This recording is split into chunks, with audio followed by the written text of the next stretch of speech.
paddy works on the railway. In 1842 from Hartlepool I moved to Crewe, found myself a job to do, working on the railway. Hiya, welcome back to the workshop. A local wood turning friend of mine, Steve, he got hold of some of this timber. It's just got a bit of an odd shape to it. It's got a, well, as many branches on many timbers do, it's got a shape. It's not round. So I've just been teaching him how to cut bowls. So I challenged him to make a bowl, but using this indent in the timber as the top of the bowl. And I grabbed another piece from his stash that was a similar shape, not quite as pronounced or flat as his, but similar. So I'm making a video about how I made my bowl with it. The first thing is find a rough middle and cut yourself a piece that the length is similar to the width. Doesn't have to be exact, similar to. And get that rough piece. Go overhead. So I've got a step centre in there. Get that rough piece roughly in the centre.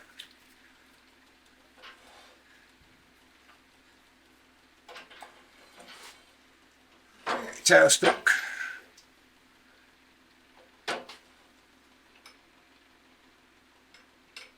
Just fiddle about until you've got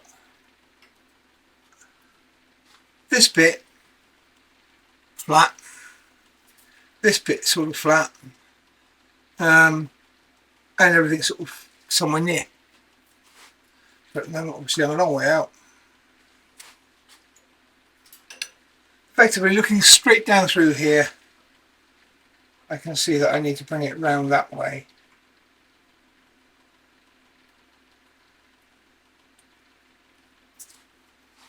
And now if I put a straight edge across there, I'm touching both sides. So that divot in the top is kind of in line with itself. Now I mount my bolt blanks in many different ways, from face plates to drilling the Hawthorn a bit. When you've got an odd shaped piece, then between centres is the finest way to mount it. And then basically get to cutting it. Now it might make sense to knock these corners off on the bandsaw into a rough circle. So we haven't really got a flat surface to know where to cut. And the lathe's good at making things round. It's what it does best. So I tend to just do it on the lathe. But remember, you're holding it on bark on about half of the drive centre. So fairly gentle.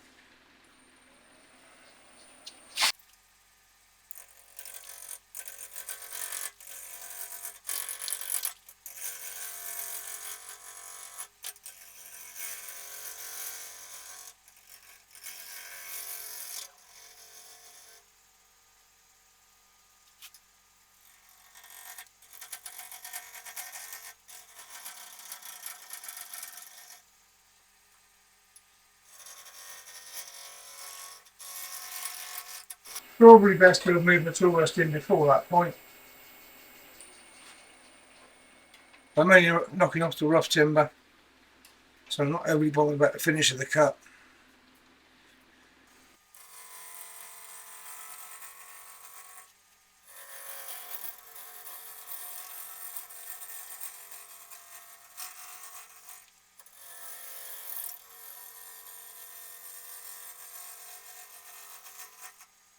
This cuts nicely, Steve.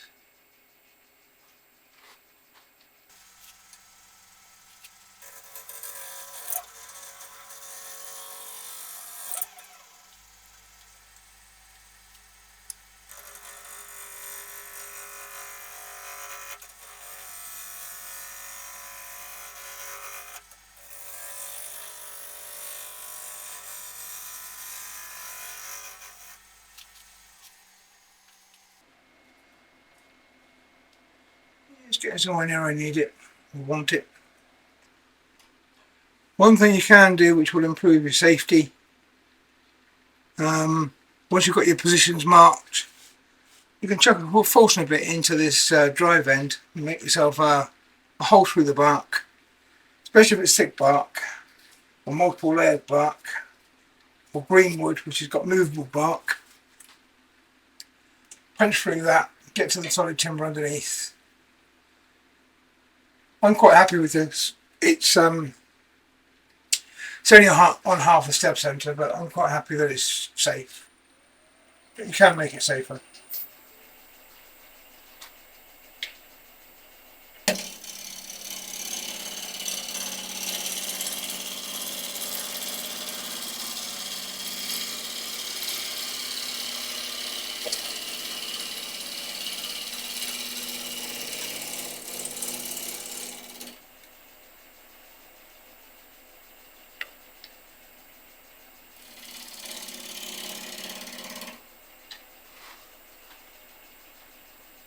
That's about where I want it.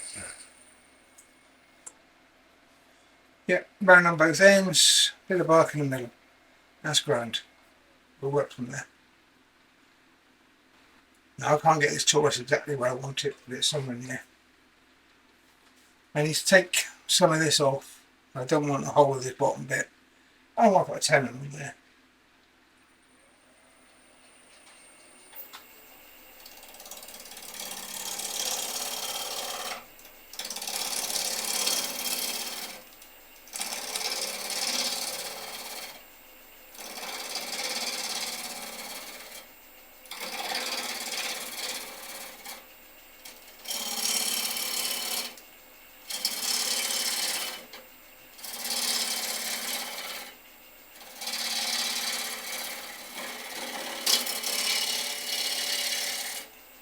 So what I'm doing is pushing towards the headstock, cutting straight in.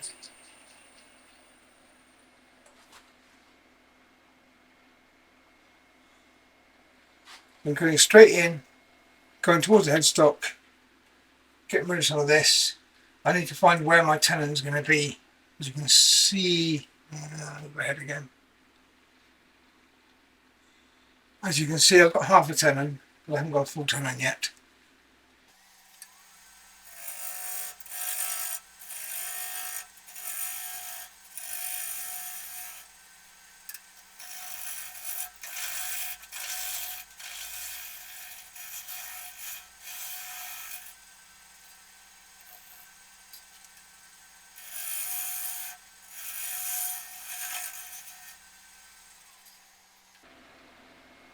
A little bit smaller, and as you can see, I'm through to a decent tenon all the way down.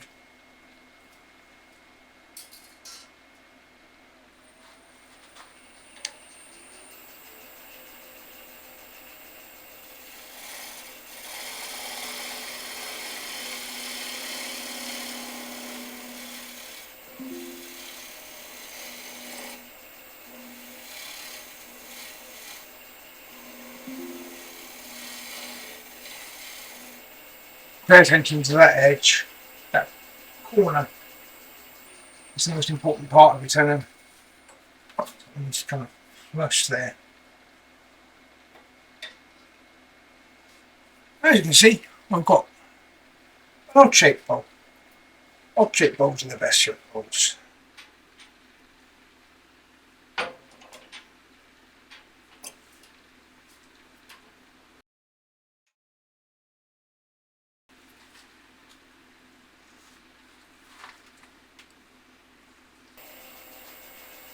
As with most stuff, start taking the corner off so you've got somewhere to work.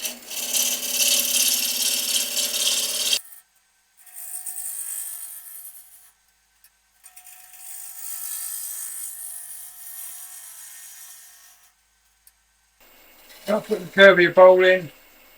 It's just a question of moving your body.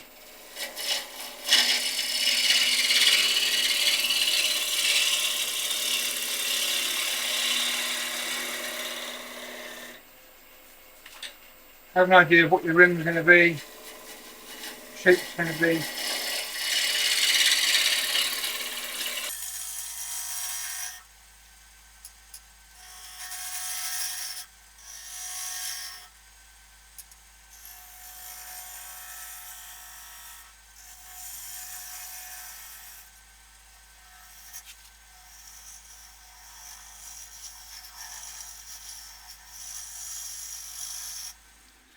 this kind of stage, you kind of need to look at what you've got. I've got an undercut here because I wanted one, no other reason. Look at the shape, decide whether it's what you wanted. It isn't.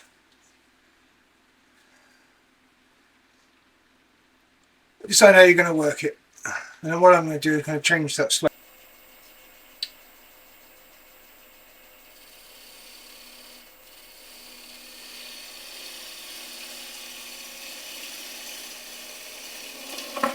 I would first do this cut the other way around, but my tailstock's in the way.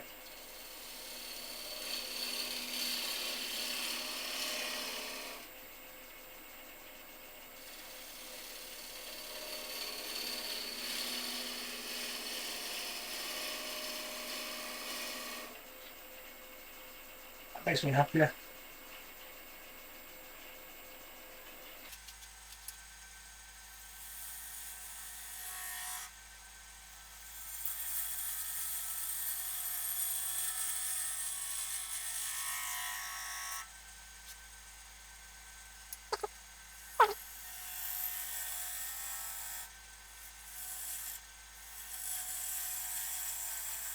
Right, I'm going to change my tenon, move it up a bit.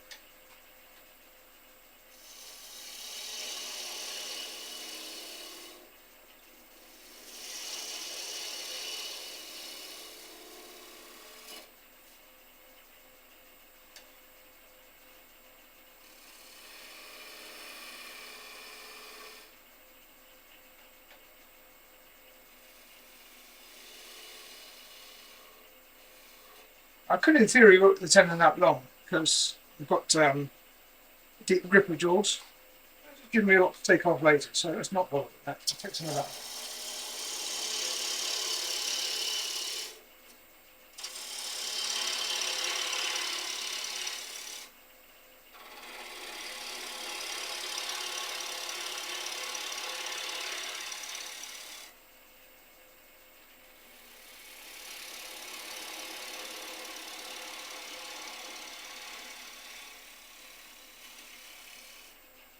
That's where I want it to be. That's more like what I want it to be.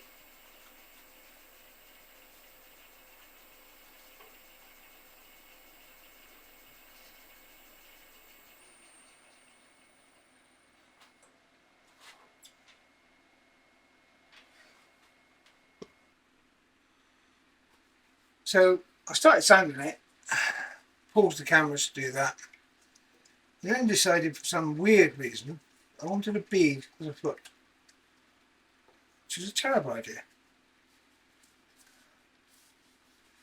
But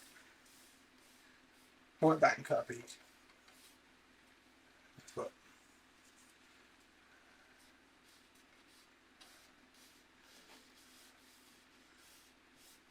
I'm just going to finish this with not now up to the camera, that would be crazy.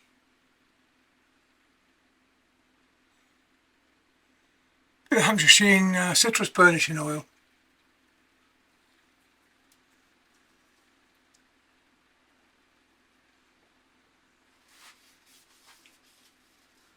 It gives you a satin style finish more than a gloss finish.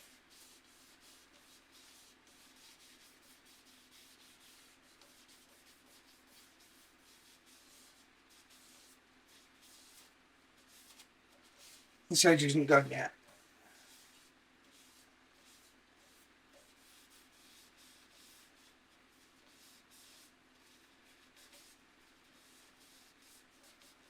I'm not bothered putting finish on that.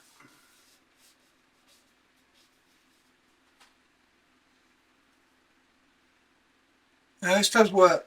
You put it on there, give it a minute or two to dry, buff it off. It's a burnishing oil, so burnish it. Quite a bit of pressure when you're burnishing this one, and then a couple of coats is good, right?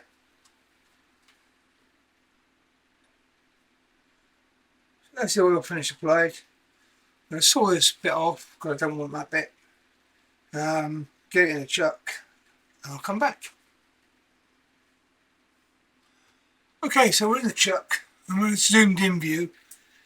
you can see where the stab centre was only gripping on the bark and only for about half of its diameter. As long as you cut gently, you can get away with that. But obviously, we don't do heavy cuts on that. Which is what I was saying earlier on, if you need to, then the trick is to stick a fortune a bit. Once you've established your centre, stick a fortune a bit in, make yourself a flat bit inside the bark, and it'll grip better. But if you're nice and gentle, you get away with all sorts. Right, so go back out a little bit. I'm going to sort of have some bark, some not bark, dish out in the middle of this. Not 100% sure exactly where everything's going to go yet. Got a rough idea what I'm doing. So let's get this mop back on because it's a bit hot in here. Okay, so I'm running at about 1000 RPM.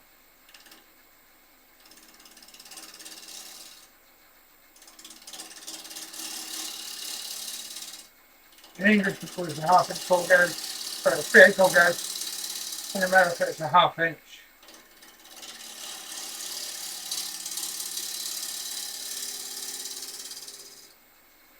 And like any bowl, I'm going to establish my rim.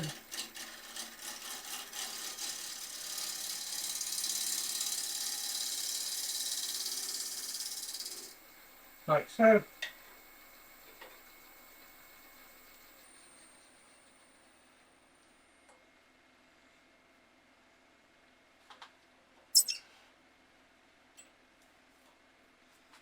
Figure out where my bowl's going to be. It's not quite so easy because it's not on the edge. Down in here somewhere. So I'm going to use a ruler, a rule, whichever you want to call it. And that's 15mm. So I wonder about 20mm. I do it on a piece that's pure wood.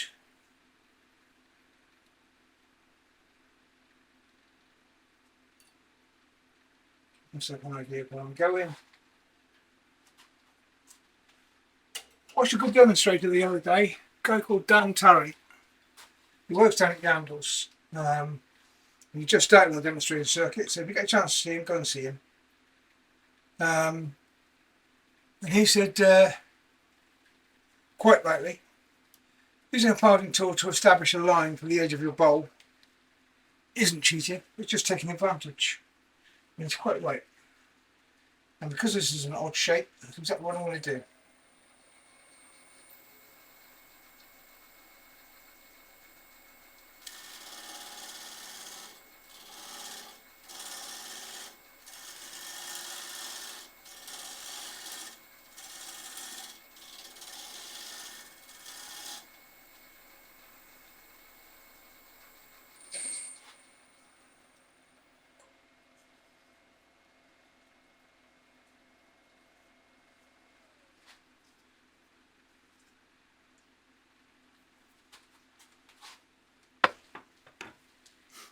Obviously, if you want to keep their natural features, it's all looking a bit odd at the moment. But it's a bit high. Should be about there.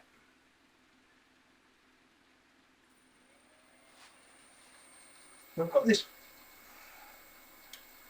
rough surface where I'm cutting unevenly. I'm cutting gently still.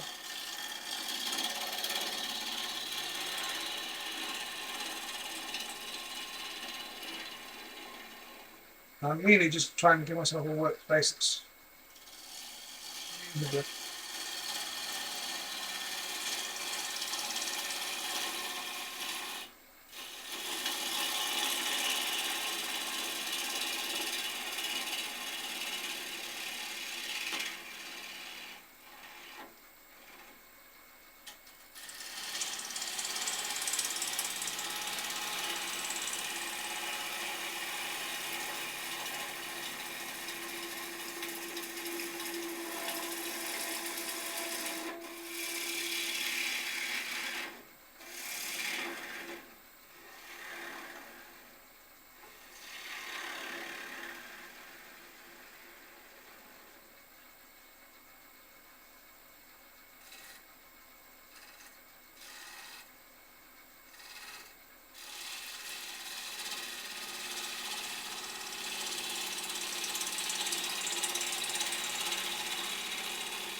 start this cut.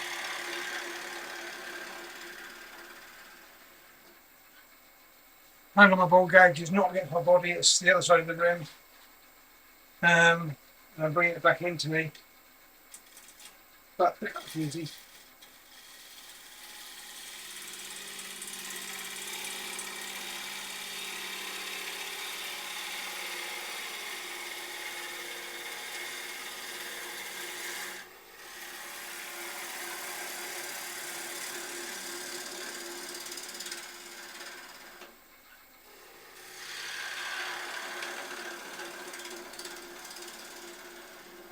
It's very good effort.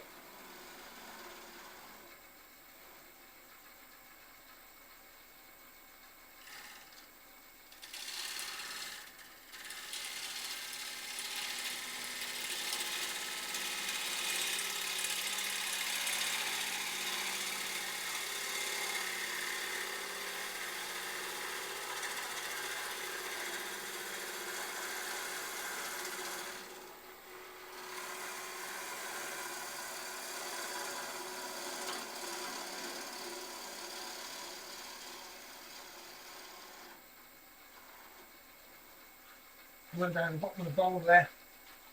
The tool is braced against my hip. But I've got to slow down the movement of the tool to account for the slower moving wood. It's a daft thing, really. It's actually moving on exactly the same speed as the X-ray, just not in the same way.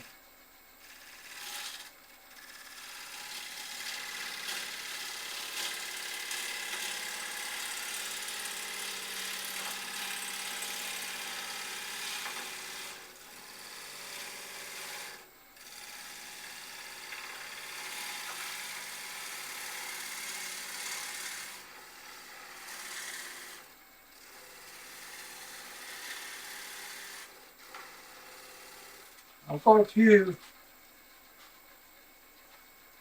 I'll show you. Stop. So obviously here, when I'm trying to start the cut out here, there's nothing here to support it.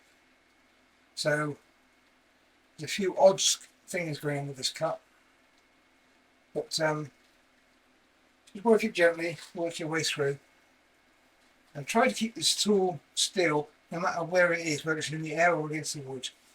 Try and hold it so it doesn't change, so that when it moves from one to the other, transition is smooth.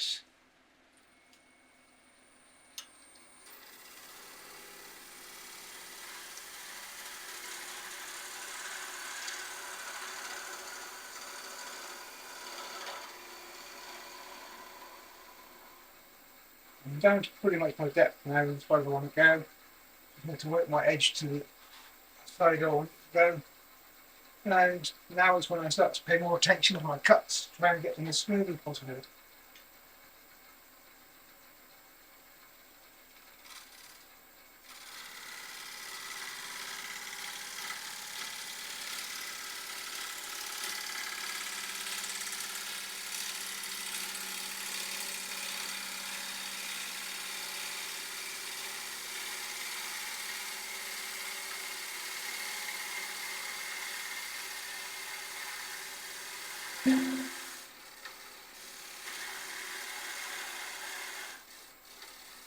That's slightly wrong there.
we go.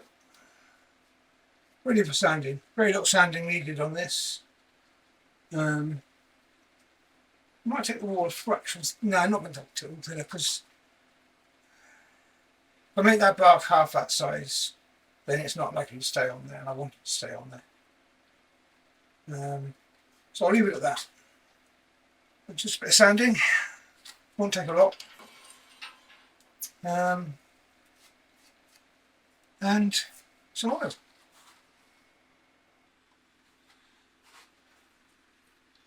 Okay, same finish as the outside. Just a bit of food and toy safe citrus burnishing oil. Can't see this bowl being used either as a toy or as food, to be honest, but hey.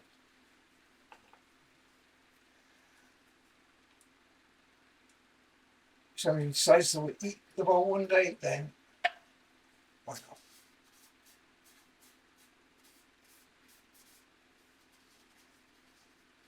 And we'll dab this into the bark. It's going to get several coats. It'll build up in there. Basically, you just keep putting the oil until it stops drinking.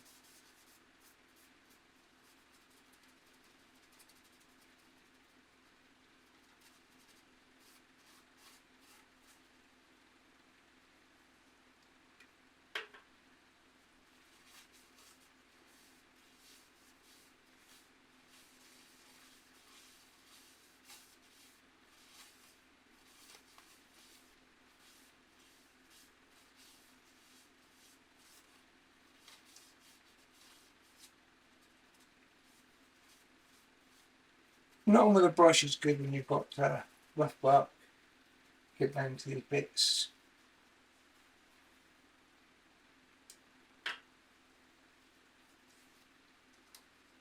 I might get a brush in a minute, but I haven't got one handy, so I won't do it one for a minute.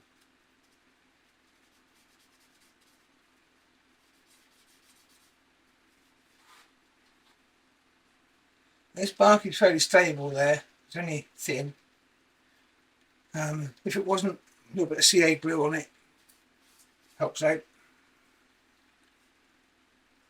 And again, give it a few minutes, burnish it, put another coat on. Same as I did on the outside. And because I can get to the outside, I might put another coat on the outside while I'm at it.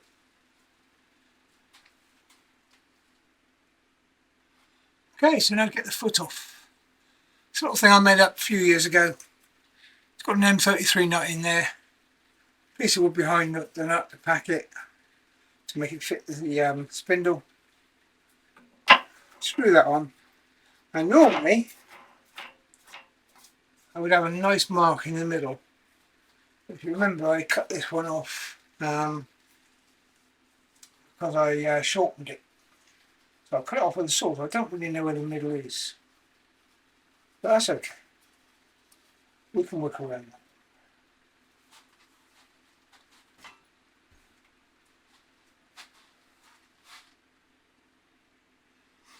So with that on the headstock, bit of paper now to protect the oil that I've just put on there. Place that over there. As I said, normally I have a mark there, but I've taken it on this particular piece. It's about there. Take a guess. Make sure your tool rest is out of the way. And spin it by eye first. Looks okay. Looks grand. It isn't 100% perfect. It doesn't need to be.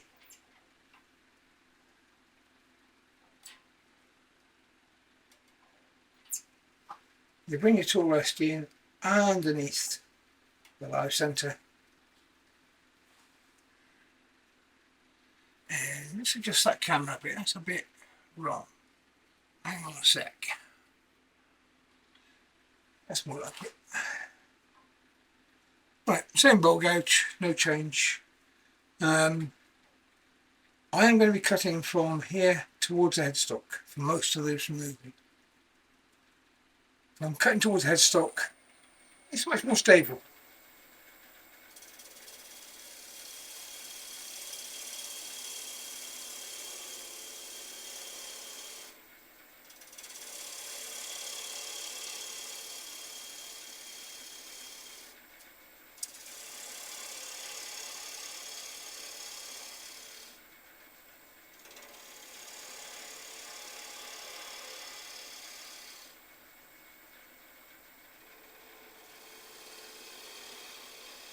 Now the motor is off, I'm going to cut across. I am going to change gears in a minute.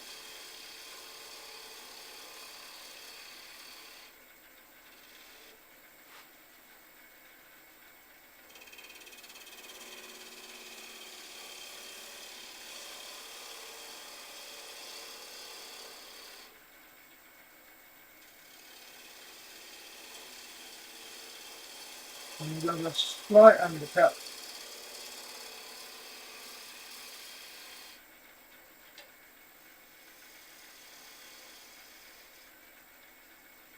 Change gears now. I'm going to go for a spindle gauge and just take this middle bit down a bit further.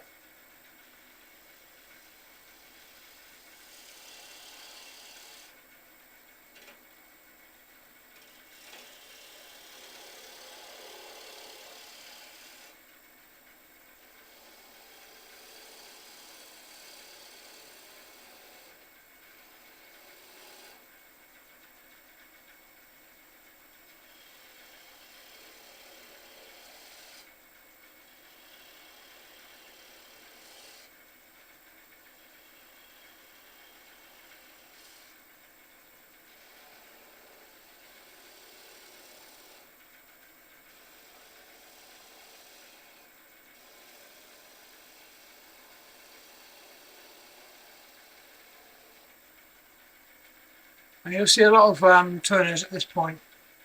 Switch to the overhead, part that off and stop the lathe as soon as it comes off. I'm not going to do that. Can be done, and in this particular circumstance it would be pretty safe to do it because I'm inside. That also makes it dangerous to do it. Quite a thin rim here, some very delicate parts. A slight sideways movement here could damage some of my design work. So I'm going to just saw that off and sand it. After I've checked that I've got it flat, I don't think I have yet.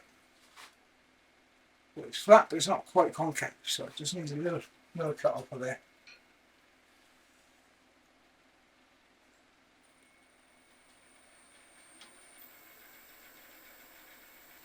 The control box out of my way.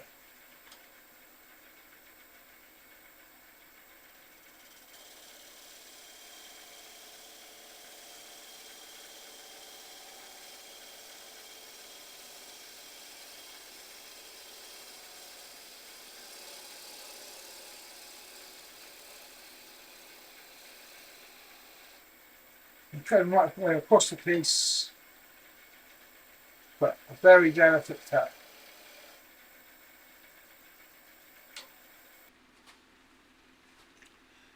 I think this is my design. I don't know. I'm the first person I know of that used it.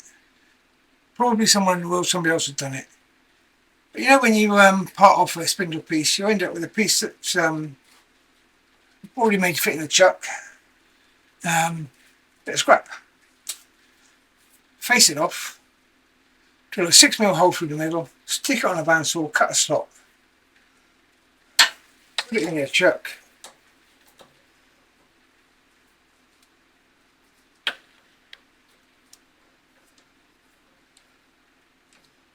Put your sanding arbor in there, absolutely solid.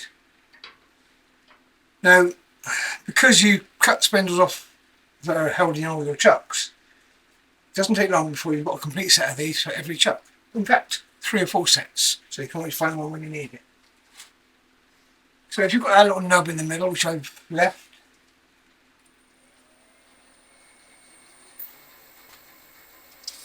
yeah, touch it on there. This is 180 grit. Off the true starting 120 with my left and oversized nub, but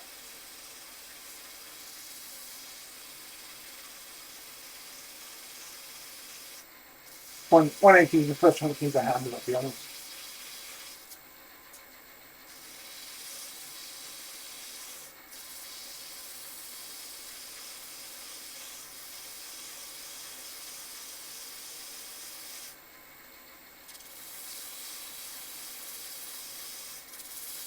That's 1 minute, just announcing it. rotating it, jumping it.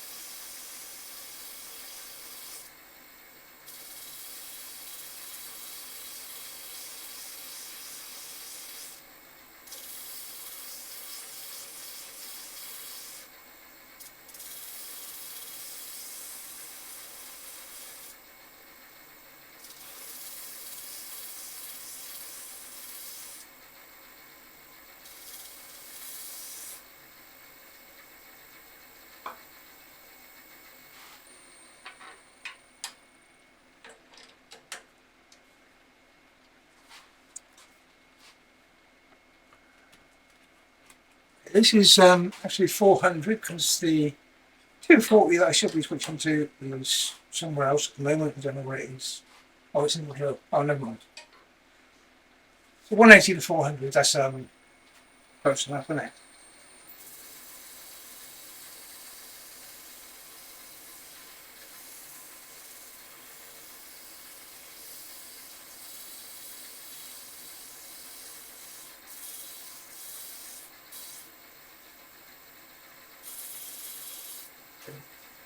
Bit of oil on there and your bottom's as good as your top, side or top. Job done.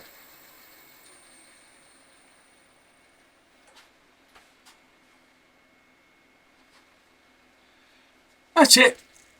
It's only a little, sweet little pot. For some crazy reason, the person that cut it put a bead on his foot, which is just daft. Got this little waterfall rim.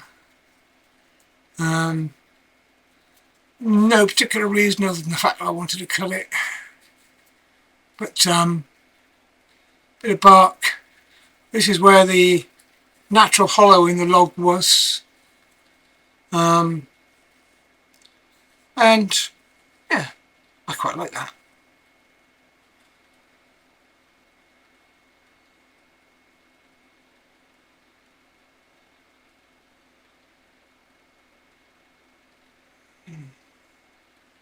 Thanks for watching. Please hit the thumbs up on your way out if you haven't already done it. And if you're new to the channel, welcome, and please subscribe because we like subscribers. We like everybody really. If you're already subscribed, thank you for subscribing. Alright, cheers for now. Catch you on the next one. Bye.